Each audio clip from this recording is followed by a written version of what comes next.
Okay, so, not gonna lie, I am kind of freaking the fuck out. This has been happening for the past 3 days, and I don't know how to deal with it anymore. Some background: I am from Malaysia. I live alone in a budget apartment. Our country's been on full lockdown for over 2 weeks now, and my basic life schedule is completely fucked. I am usually up all night till the morning of the next day, sleeping during the afternoons to late evening. Rinse and repeat. This was largely okay for me. Being up at night by myself is invigorating since it's so peaceful and calm. The air is cooler and the world is quiet. Most of the times I just fool around on the internet, reading and watching videos after getting some work done. However, as I've mentioned, starting 3 days ago, I've been getting delivery riders coming to my door at the dead of the night, usually around 3 a.m. The first time it happened, I was startled, sure. I live alone. It's 3 a.m. Getting knocks on your door at that time can only mean bad news.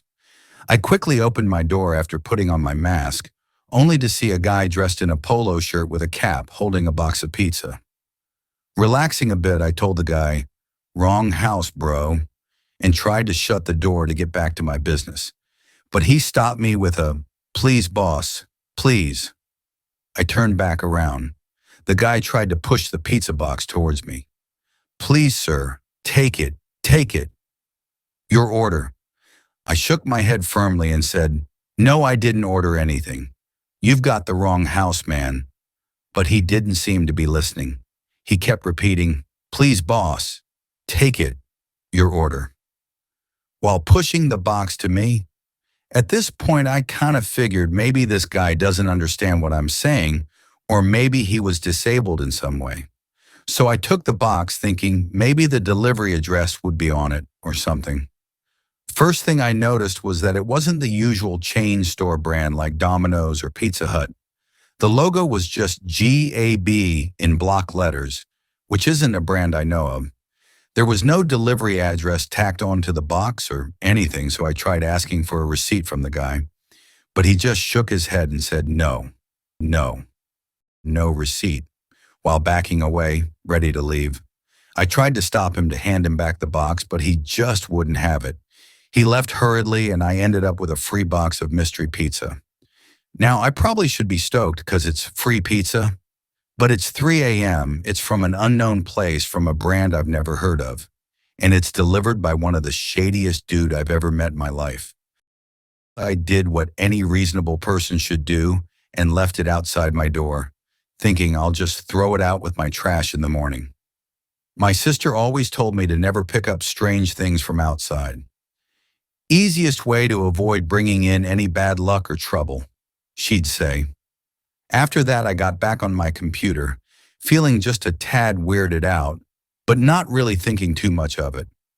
Eventually, the sun rose and I went outside to take out my trash. When I got outside, though, the pizza box wasn't there anymore.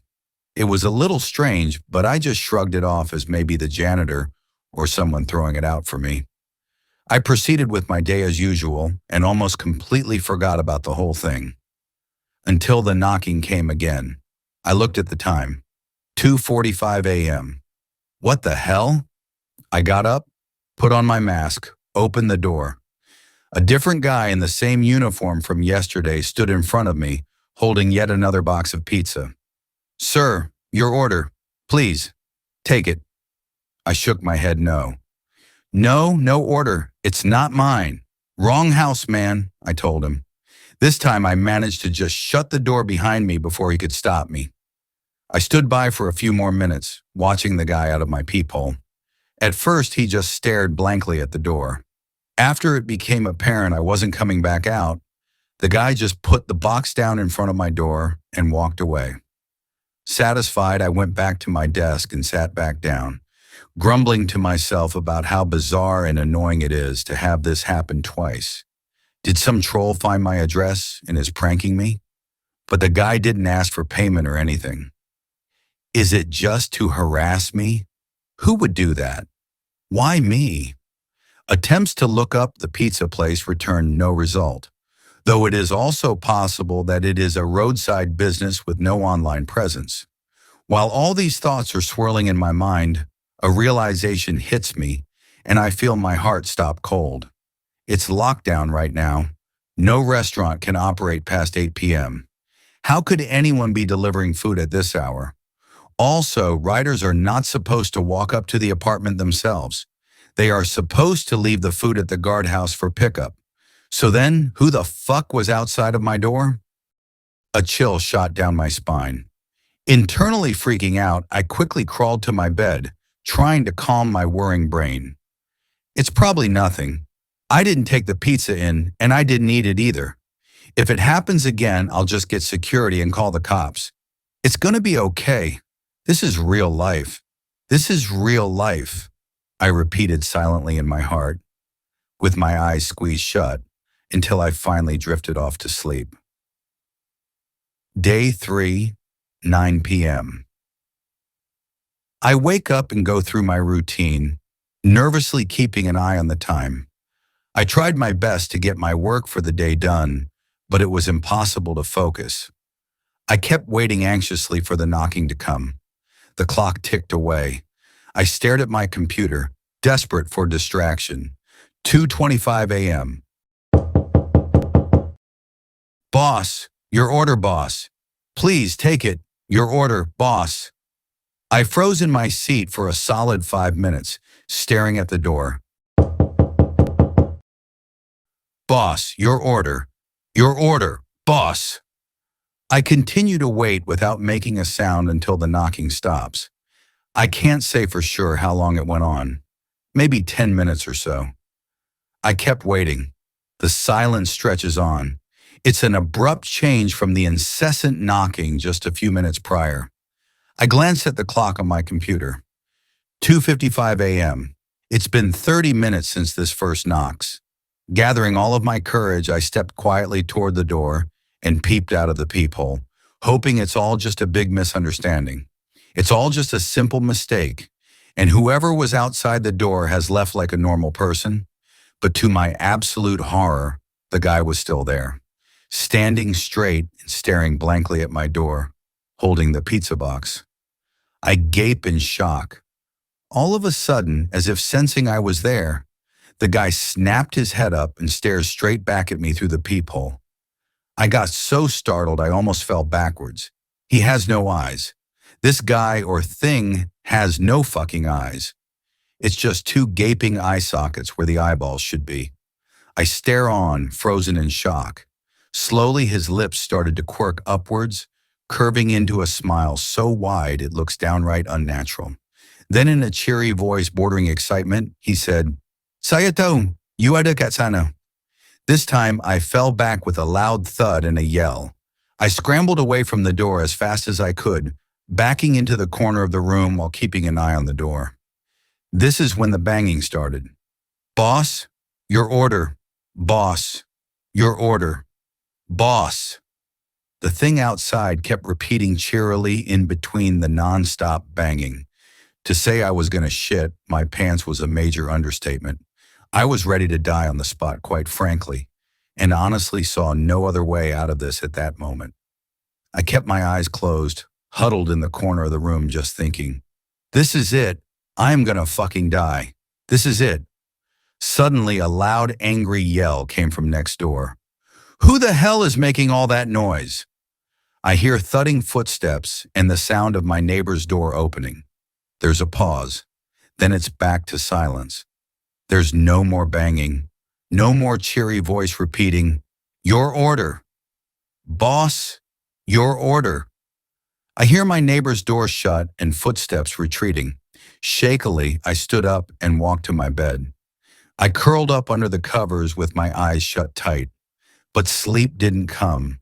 My entire body was on alert, dreading when the thing will come back knocking, calling me in that cheery voice. Racked with fear and anxiety the entire night, I was still absolutely exhausted when the first rays of sunlight peeked into the room through the window blinds. I checked the time. 6:30 a.m. I crawled out of bed, got dressed, and walked down to security. I explained what happened these past 3 nights to the guard, leaving out the fact that what I saw could be inhuman. I suppose I was still clinging to some hope that it was a mistake, that my imagination got the better of me, and his empty eye sockets were just a slight trick of the light. However, after listening to my explanation, the guard just gave me a look of confusion and doubt. He tells me that nobody has been allowed up to the complex as per the rules, and even offered to show me the security footage when he saw how scared I looked. When the footage rolled, I can feel the blood draining from my face. It's just as the guard says. No one was allowed into the complex at the time of the incidents. As a matter of fact, no one was shown outside my door either. There was nothing I could say. I just thanked the guard and headed back to my room. Could I be hallucinating? That could be it. Maybe this lockdown schedule is messing up my brain more than I can take. I thought to myself as I trudged upstairs. As I was about to open the door to my room, however, the next door neighbor steps outside. He shoots me a glare and says, "Hey man, what the fuck was making all that noise at your door yesterday, huh? Don't you have any fucking manners? Don't you know 3 a.m. is when people fucking sleep? If it happens again, I'll report you, man," before slamming his door shut. He heard it too. He actually heard it. It's real. It's fucking real. Now I am in my room, typing this out, looking at the clock. It's 1:30 a.m. right now. It'll come soon. I don't know what to do. Something happened. After last week, I decided to pay a visit to my neighbor. I wanted to talk to him about the knocking thing, since things seems to have settled down. Also to thank him for what I think is him helping me out with the whole ordeal. Anyways, that's how I found myself outside his door at 10 a.m., 5 days after the knocking stopped, with a small box of mangoes in hand. I wanted to clear off any bad blood between us. I knocked on the door a couple times, then waited. No response. I knocked again, harder this time. "Excuse me? Hello?" Still no response. At this point, I just assumed he was still asleep. Like I said, lockdown schedule really be fucking with us all. I got ready to leave, thinking I'll just come back in the evening or something. Before I could step away, though, a loud scream came from inside his room. "Fuck off! Leave me alone!" Of course, I was startled. He sounded really pissed off, so I just yelled back, "Sorry," and scurried back to my room. I guess I caught him at a bad time. Maybe it was really rude of me to go over so early. Or maybe he knew it was me and was still mad about what happened before. Regardless, it was quite clear to me that I probably shouldn't bother him for a while. I could try again next week or something. With that mindset, I just went about my business as usual for the next few days. I've been trying to keep my schedule more normalized, up in the day and sleeping at night, just in case something came bothering me again. Like the wise man in the comments said, "Can't know if there's ghosts or demons trying to get me if I'm asleep. Plus, if anything did happen in the day, I know other people would be around to help." Everything was normal. Good even. But yesterday, something happened. I woke up in the morning as usual, but not to my alarm. There were loud sirens coming through from the window and what sounded like people outside my door.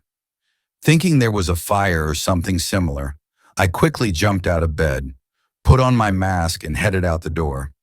The first thing to hit me was the waft of unbearable stench. It smelled like something that has been rotting for days.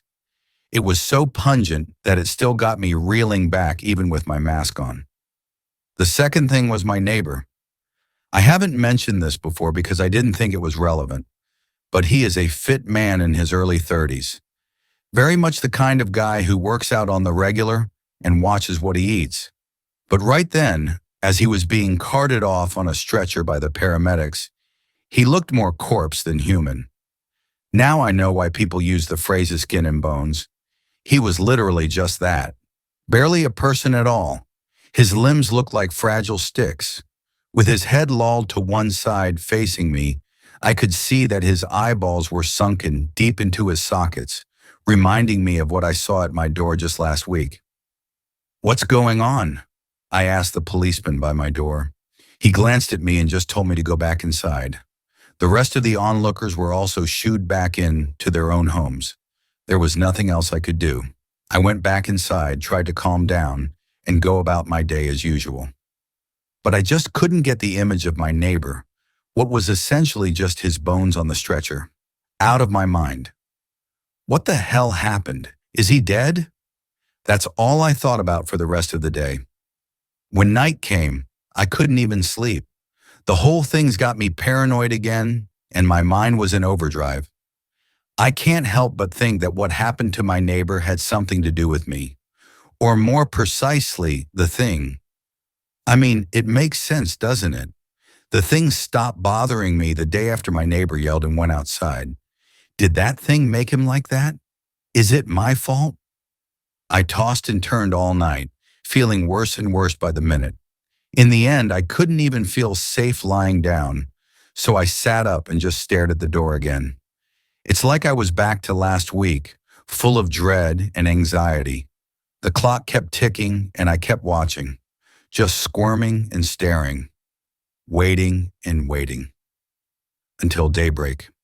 At 7 a.m., when it got bright enough, I went down to the security guard again, hoping he might know what happened. I am not sure if it was good luck that he did know. Turns out my neighbor has been starving himself for almost 5 days inside his house. It was just pure luck that the cops managed to get to him in time. His brother had asked for a checkup since he hasn't been answering his phone and hasn't been showing up for work. Why the hell was he starving himself? No one knows but him. It wasn't like there wasn't any food in his home. There was something set on the table when the cops went inside to check. Presumably the last thing he ate, but apparently it was so rotted they couldn't tell what it was. That was what the fucked up smell was. Now here comes the part that brings me here today. The guard told me he found something strange that he wanted to show me and motioned for me to come into his office. He still remembered me from when I asked him about the delivery men coming in. I followed him, and he shows me the security footage of our floor from last week. The first video is from last Monday, the 21st, 3 a.m. I remember. This was the second day of me not getting any knocks on my door. In the bizarre video, my neighbor had flung his door open, seemingly quite pissed. However, after that, he just stood by the door frame. It looked as if he was talking to somebody in front of him, despite there being nobody. He was gesturing angrily, shaking his head and hands like he was saying no. It was reminiscent of the Elisa Lam security footage, just downright unsettling. After a few minutes of that, he seemed to stop abruptly, pick up something from the bottom of the screen. Then he turned around back into his house and shut the door behind him. I paled. The footage over the next 2 nights just showed similar footage of my neighbor angrily flinging open his door, looking around and going back inside, always at or close to 3 a.m. On the 4th day, though, I saw myself with my box of mangoes, waiting outside his door. That was the day he screamed at me to go away. My worst fear was being confirmed right before my eyes. It got him instead of me. I know, I just know. You guys might think it's just me overthinking, but how else would you explain it? It could have been me on the fucking stretcher. It could have been me starving to death in my fucking house. The only reason the thing left me alone was because it got someone else. After seeing that, I just rushed back to my room as quickly as I could. I've got to leave this place. I am not fucking sticking around until whatever the fuck it was comes back to get me. I have packed up my things now. I am going to move back into my parents' house tomorrow. I can't deal with this shit. I don't want to deal with it anymore. It's currently 12:52 a.m. I am still looking at the door.